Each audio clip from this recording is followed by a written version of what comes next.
Teman-teman semuanya, kembali lagi untuk melanjutkan pembacaan buku Start with Why karya Simon Sinek.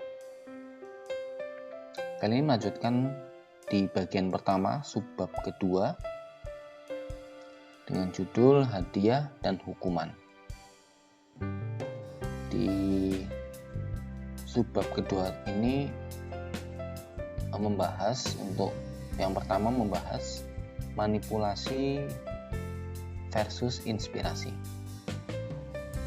Oke teman-teman, kita lanjutkan saja langsung untuk pembacaan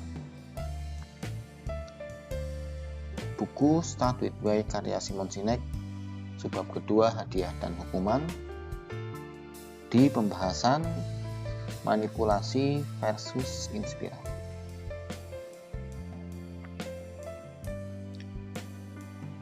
Hadiah dan hukuman. Manipulasi versus inspirasi. Sekarang ini, nyaris tidak ada produk atau jasa di pasaran yang tidak bisa dibeli pelanggan dengan harga, kualitas, tingkat layanan, dan fitur yang hampir sama dari orang lain.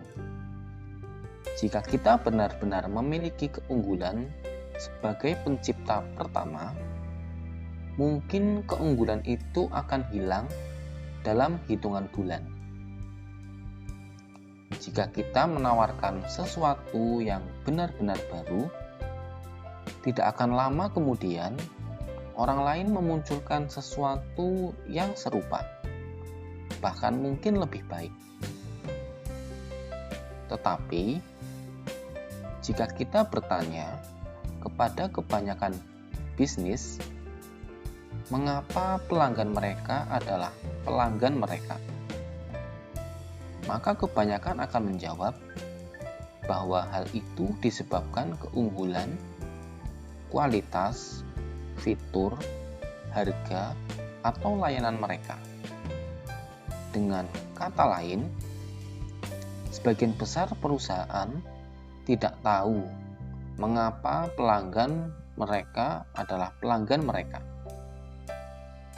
Ini suatu kesadaran yang menakjubkan. Jika perusahaan tidak tahu mengapa pelanggan mereka adalah pelanggan mereka,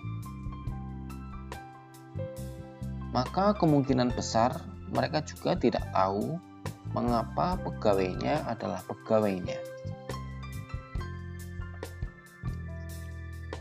Jika kebanyakan perusahaan tidak benar-benar tahu mengapa pelanggan mereka adalah pelanggan mereka atau pegawai mereka adalah pegawai mereka, lalu bagaimana mereka mengetahui cara untuk menarik lebih banyak pegawai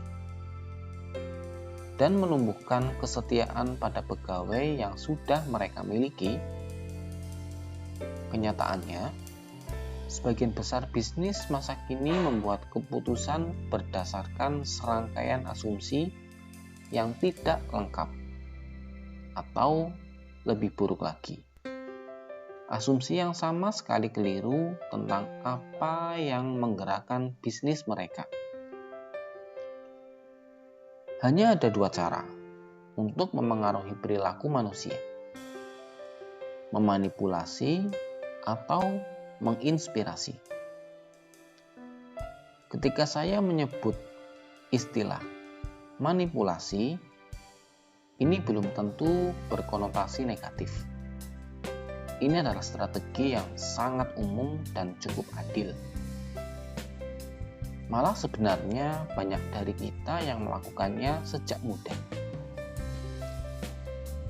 Aku akan menjadi sahabatmu adalah strategi tawar-menawar sangat efektif yang digunakan oleh berbagai generasi anak-anak untuk mendapatkan sesuatu yang mereka inginkan dari teman sebayanya.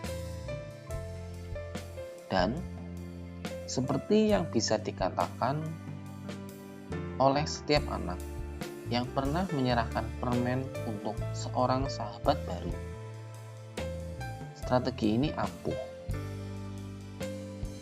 Dari bisnis sampai politik, manipulasi berlimpah di semua bentuk penjualan dan pemasaran.